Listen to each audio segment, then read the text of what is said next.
So here it is, my 294th day as a card-carrying Pennsylvania cannabis patient, and I've been doing these journal podcasts, and I've been wanting to do one on disposables and so forth. I'll tell you, I thought it was going to be a simple thing, and over the summer we had the gear of bad vaping pens, and I guess it's got a little bit more complicated and than just what's available and so forth. So, and I've even noticed with myself using these disposables like I have, as you can see, it gets to you.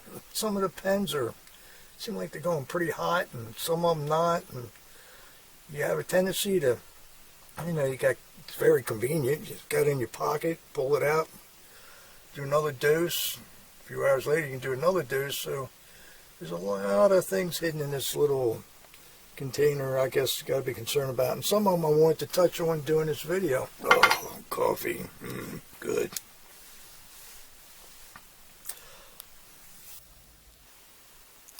Oh, almost forgot to introduce my new smoking buddies. They are here. You can see I got their pipe there. That's Willie. This is Troll Dog. So, my new smoking buddies. I have no clue what strain they have in these pipes.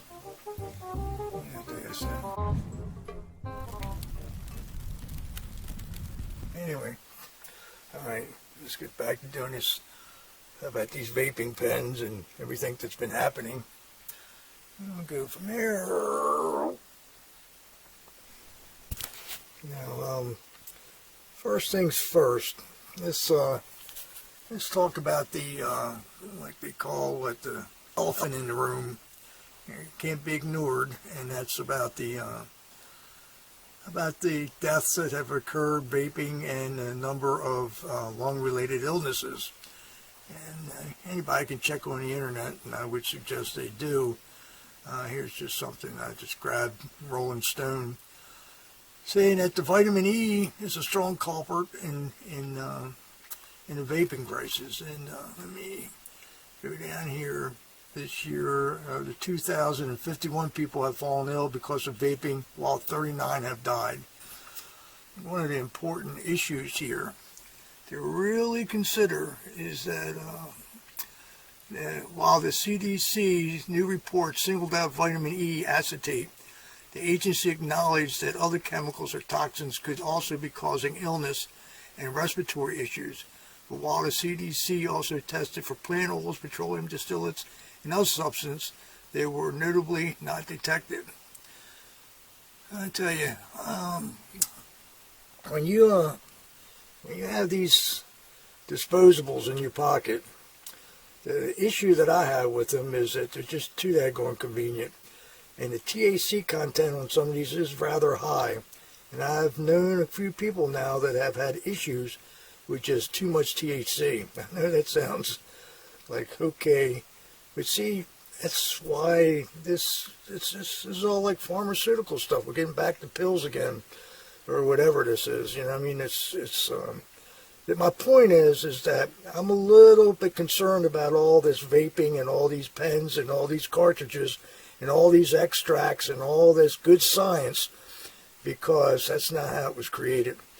I think if we just stick with the dry leaf the way it's supposed to be, and we deal with it coming out of the ground and leave it alone at that point, we'll deal with carbonizing it. And however, I think that's the best way to go. We've been doing it for centuries. We didn't have these vaping pens for centuries. So there's other issues, ceramics, and just the mechanism itself has got an issue. So that's enough of that. You can see I went through a few of them, and I am going to show you this. Again, I thought it was going to be an answer to dry leaf, and I don't see it as that. I do see it a little bit convenient to have one, maybe traveling or something, I don't know, or just, doing different things. It does make it easy, but we just got to be really careful, really concerned about how much we're actually dosing. These things, you can just, it isn't like you're going to get hit by a freight train, but it's too much THC. It's just pure THC, it's like, hey, look. And so, anyway, I would be like Troll Dog here and Willie. The way to do it is the old-fashioned way, with a pipe.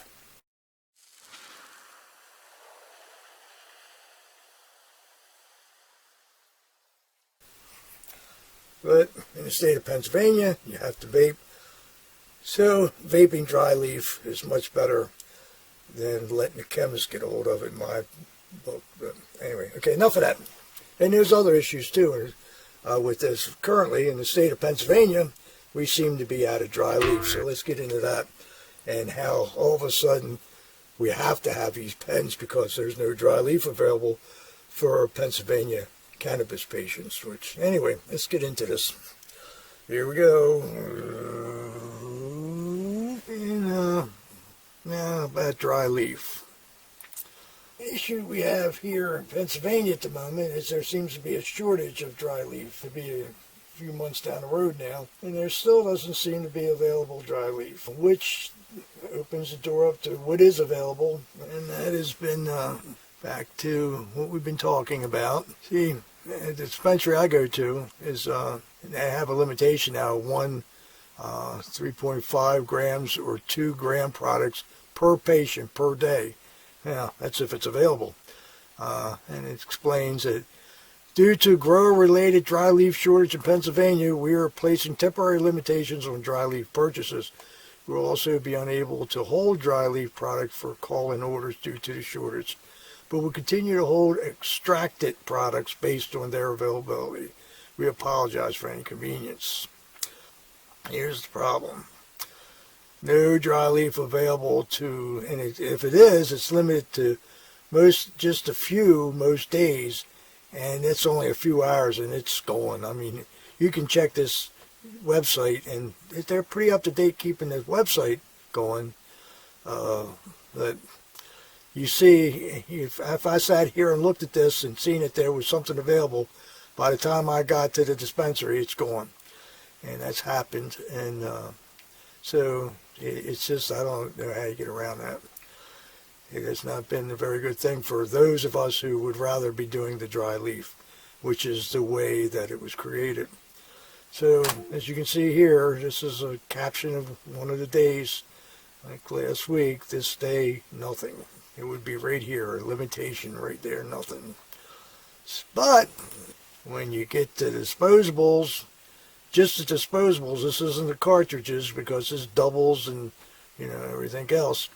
The cartridges that you could also use, this is taken the same day there was no dry leaf. There's quite a few of them available. So that's where we're at with that. I don't know what it just gets back to again with all the issues with overdoing vaping in these pens. It makes it even more difficult because that's all that's available right now for all the cannabis patients. So hopefully that gets worked on. And what that brings up is that, and I'm sure they say is, every time you make a purchase at a dispensary, that they also include some instructions, and I'm going to read some to you. Precaution. Use caution if you already take other medications that cause sedation, dizziness, or drowsiness, because of adding this medication may intensify those effects. Blah, blah, blah, blah. Side effects, as with any medication, symptoms of tolerance, dependence, withdrawals, and substance abuse should be monitored closely. If you feel your medical marijuana usage is negatively affecting your daily life, relationships, and job, please contact your practitioner. I'd be a little bit concerned with overdoing these pens. I wouldn't be as much concerned if it was just dry leaf, but anyway, I keep throwing my opinion in there. Adverse effects, you should contact us right away about any serious adverse effects relating to your medication. And they do have other, I will say, along with dry leaf and pens, there are other ways and forms of getting cannabis, medical cannabis, and of course, the dispensary has all those too. There's pills and capsules and topicals and tinctures and liquid. And, all those things, are not the dry leaf, but they are alternatives to if you're having issues with using a vaping pen. I would really tell you to check into those if you are a cannabis patient that really is in need of the various medications. For some people, this is a lifeline, and it's not just too bad that the growers couldn't figure out how to keep supply up with demand and this shortage, which is just not making any sense to me, especially when you got indoor growing systems. The turnover of dry leaf should be pretty good.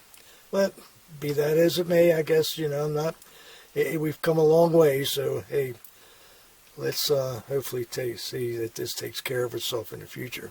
It won't take care of itself in the future until we actually are able to grow our own. So anyway, that's a whole nother story. One of the things I would like to say along with these pens that I find a possibility of being cautious with how to use this is a thing called microdosing. And I wanted to talk a little bit about that because that's kind of the way I went with this. I went and got, through the cartridges, a couple of them, everything was doing fine. And then I started carrying around and it was fine. And then all of a sudden I started, I think, doing a little bit too much of it because I always had it in my pocket.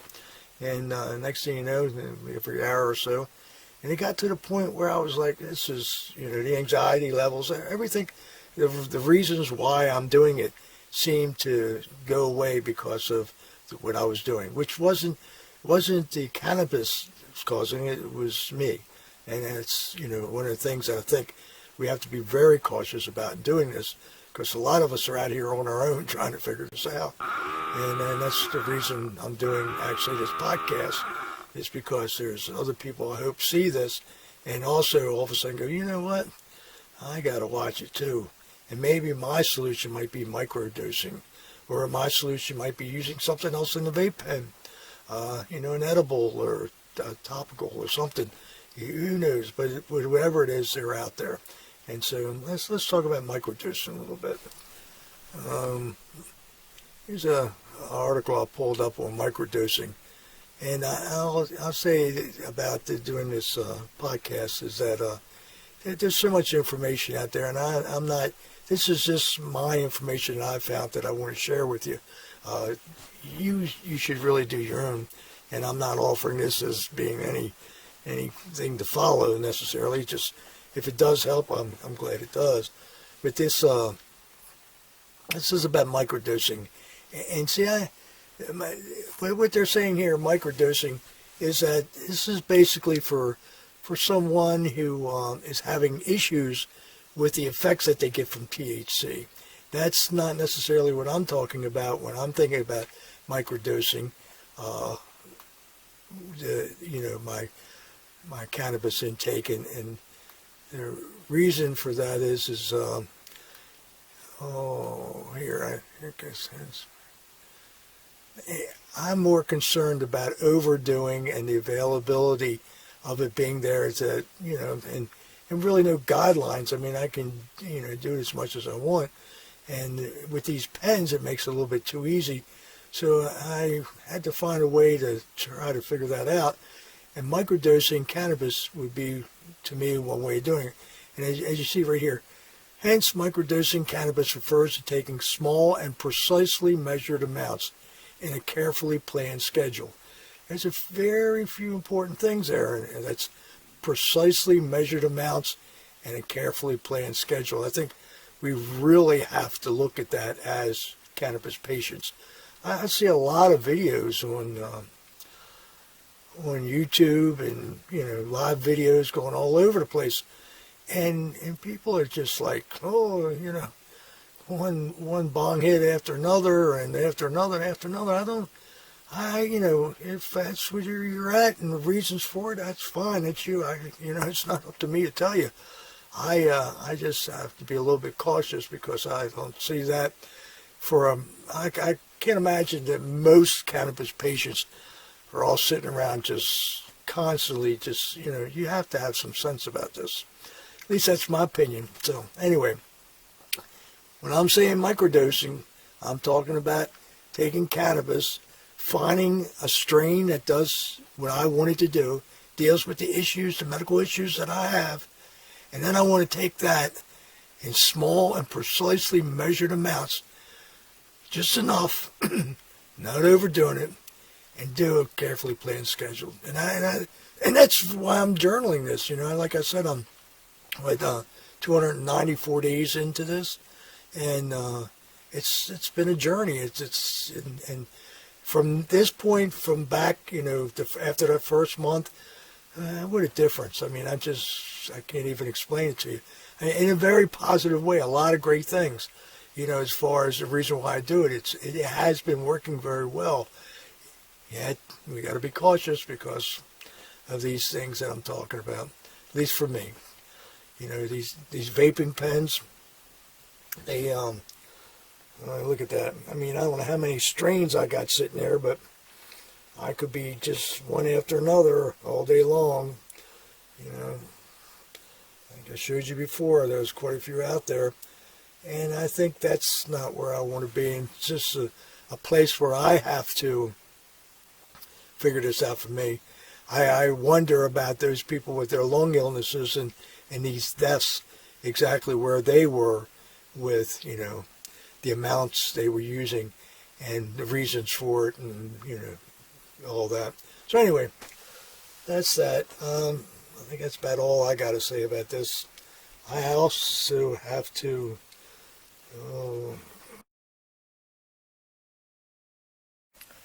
I'm going to do this one here, a strain that I'm kind of fond of, by Jesus, for the reason that I got it for. So I'm going to go to sleep. So, later.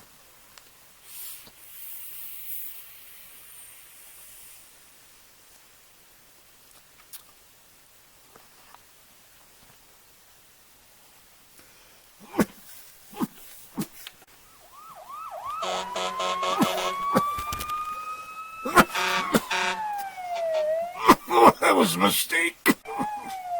I mean, microdosing. Oh, jeez. I guess I also should add about with this Rolling Stone article and other articles that are out there that the CDC said that the cartridges or the vaping pens that they found causing this outbreak of lung illness and also these deaths was black market or street sort of vaping product. So it wasn't the not to be confused with what a cannabis patient would be getting at the dispensary. The dispensary products are much more stringently tested, and there was no problem with any of those, and there was no acetates, vitamin E acetates or anything like that found in them. So I don't want you to be confused with that. If you're a cannabis patient, you should, be all right if you only go to your dispensary to get your vaping product, vaping cannabis. We interrupt our program to bring you this important message.